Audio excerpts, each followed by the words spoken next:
Well, hi there. Warm welcome. You're watching Blueprint Explosive Exclusive and I'm Meghna Dekha. Now, viewers, on Explosive Exclusive this evening, we are going to unveil a murder plot. That's right. Bishnoi gang's link to Baba Siddique's murder has been confirmed.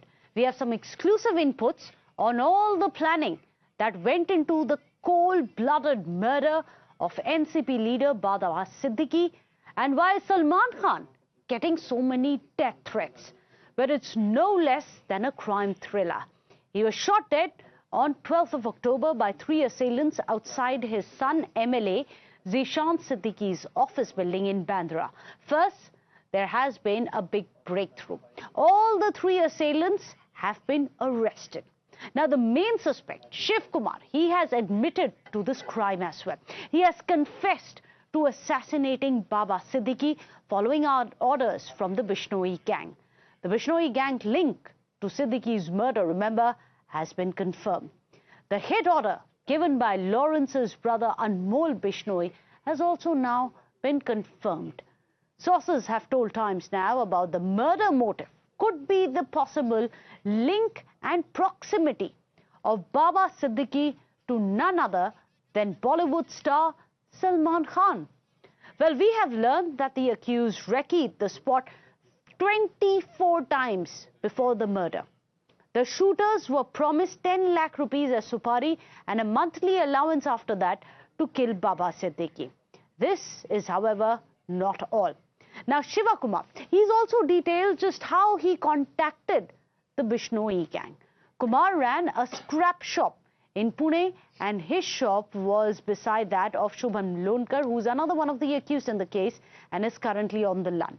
Now, Lonkar allegedly introduced Shivakumar to Anmol Bishnoi, the brother of Lawrence Bishnoi, via Snapchat, a social media app.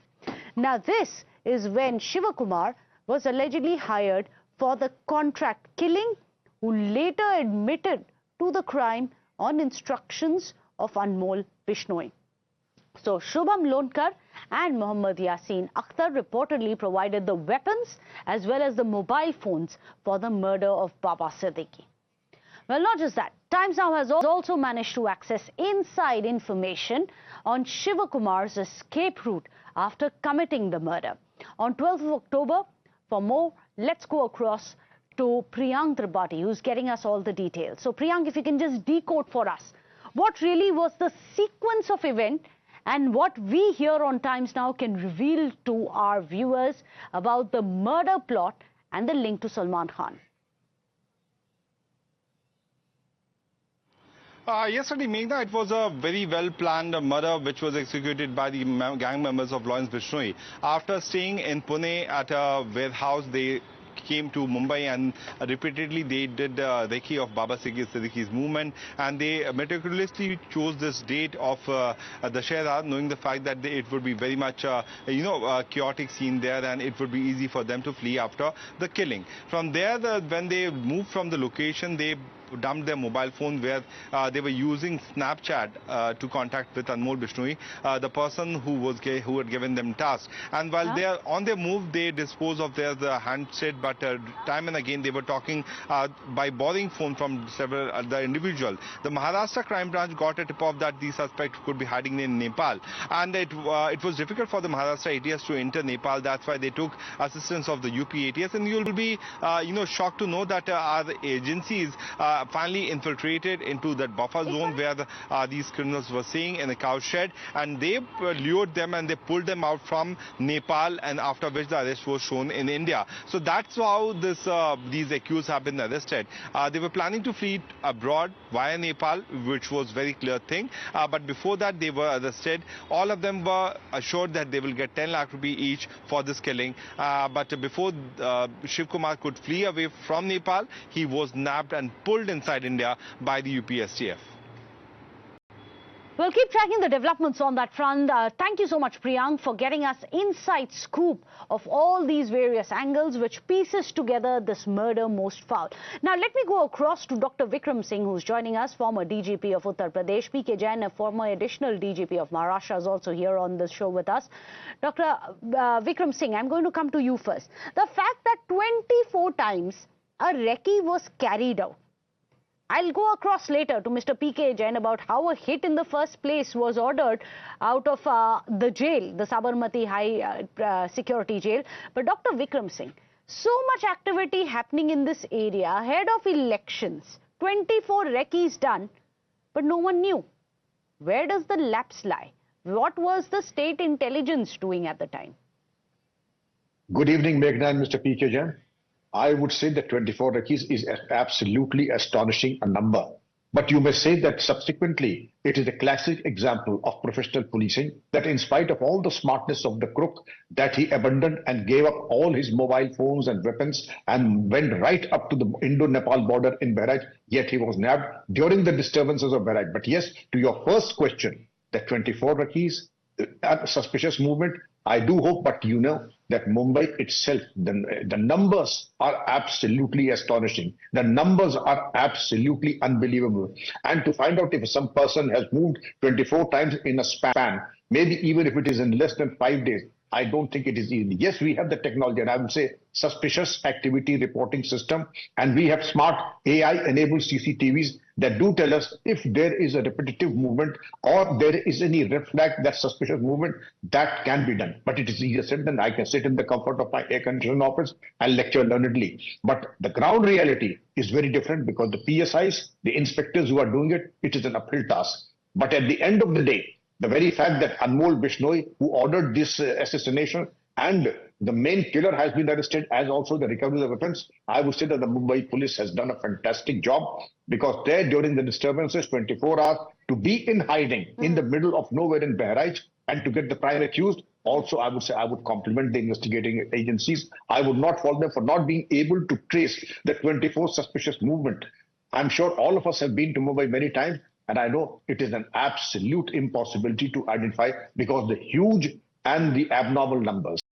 Well, absolutely. In fact, since you've spoken specifically about how this man was apprehended, let's tell our viewers about the Times Now exclusive angle that we were getting for you, how the Mumbai Crime Branch and the Special Task Force, they launched this dramatic operation to arrest the shooter Shiva Kumar. As per sources, Kumar was first tracked by the Mumbai cops, who then were they set up an entire cowshed in this village, which was close to the Indo-Nepal border, where they were waiting for him to appear. In fact, this information was then passed on to the UP counterparts, who then launched an operation to arrest the shooter. The shooter, Kumar, and his aides were then lured into the Indian side of the border. That is where they were arrested despite stiff resistance. So PK Jain, of course, a well-crafted, where I believe a team of police officers from Mumbai were actually camping there for 20 days to nab the shooter. But then the extent of links that this man would have to have managed to escape to Nepal side in the first place. Thank you, Meghna. Dr. Vikram Singh has spoken very, very specifically on the ways the police follow and the criminals follow.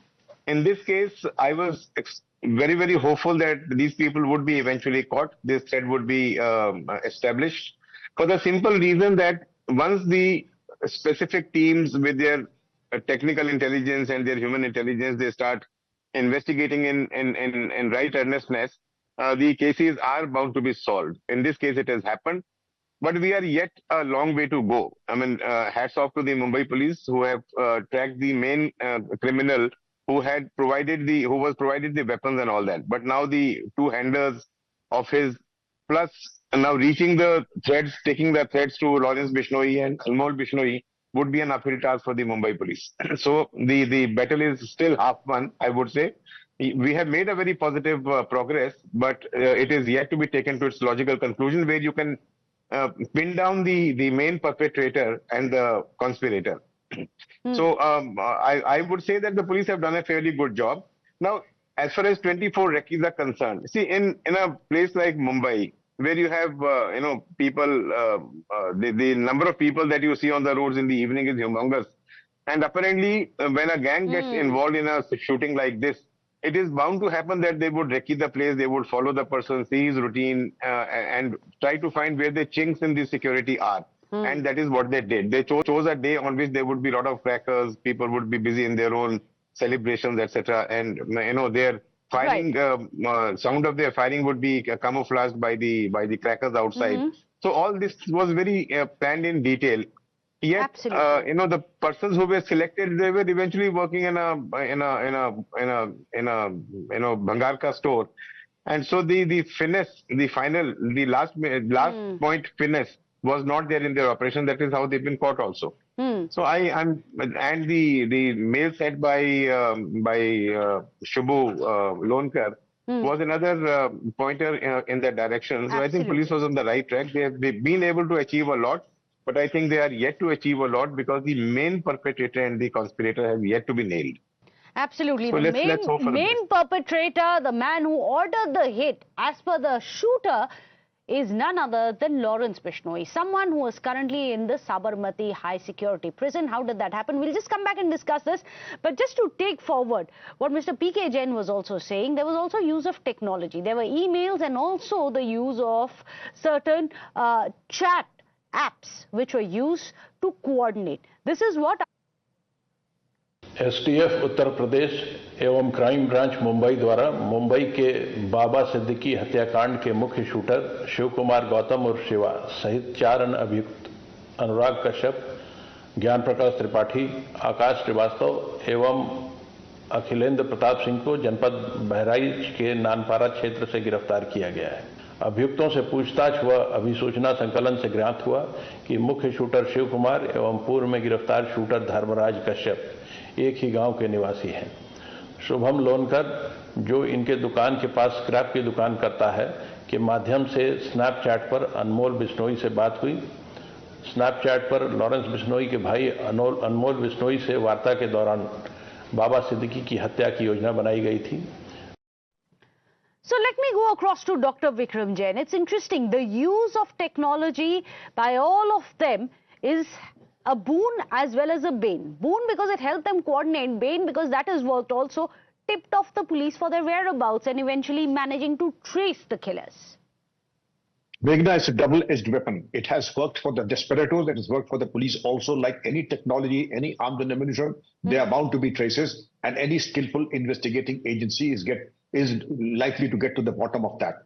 But the alarming feature is, the scary part is the use of Snapchat and other such technologies and disruptive technologies.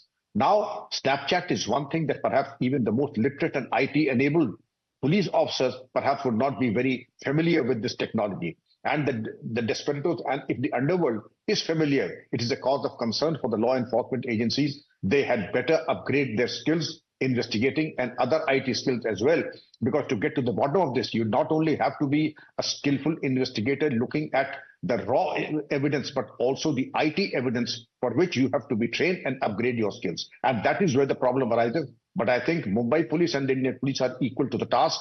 They will certainly upgrade their systems and procedures so that nothing goes by default. Nothing can possibly go by default, but then we're also getting to our viewers the entire flow chart of where the hit allegedly came from, where it was passed on, and then finally how Baba Siddique was killed, allegedly due to his proximity to the Bollywood star Salman Khan. You can see all of that on your screens. Now, Mr. P.K. Jain, you must explain to us, and this is something repeatedly we have been discussing here on Times Now, how a gangster who's put in a high security jail allegedly put out a hit on one of the most prominent leaders of Maharashtra. Meghna, let me correct you. Nothing till now is pointing towards Lawrence Bishnoi planning and executing this hit. Except for the confession. Except for the alleged also confession. Is that the murderer was put in touch with Anmol Bishnoi, not Lawrence Bishnoi. So he spoke to Lawrence Bishnoi, who probably awarded the hit to him and to his friends who were promised a certain amount of money. So the threat is yet to go to Lawrence Bishnoi, who is lodged in a jail. I, for one, will never say that the criminals do not operate from jail. A number of them, Dr. Saab is very well aware of a number of political criminals who were lodged in various jails in UP, and they would operate with impunity. One of them was taken to Punjab for 2 years under the protection of Punjab government. So the criminals do operate from jails. But in this case, this particular fact that Lawrence Bishnoi had ordered the hit is yet to be proved. As I said, it's going to be an uphill task for the police because it is all it's word of mouth. it's a hearsay till the time there is a clinching technical evidence to that effect. So unless Okay. that evidence is collected by the police, So that's going to be very final interesting. We are going to watch out. I take that correction that you have given, that so far the confession has linked it all the way across to the brother of Lawrence Bishnoi. We are still trying to figure out, because so far the allegation is that the actual hit was ordered by Lawrence Bishnoi, but that missing link is yet to come together in the jigsaw puzzle. Appreciated Dr. Vikram Singh for joining us here on the show. As always, Mr. P.K. Jain, for adding your inputs and perspectives into this murder most foul, which was planned and executed with such finesse. However, at the end of it, there's always a double-edged sword when you use technology. That is what was used by the police as well to lay this trap and snare them up.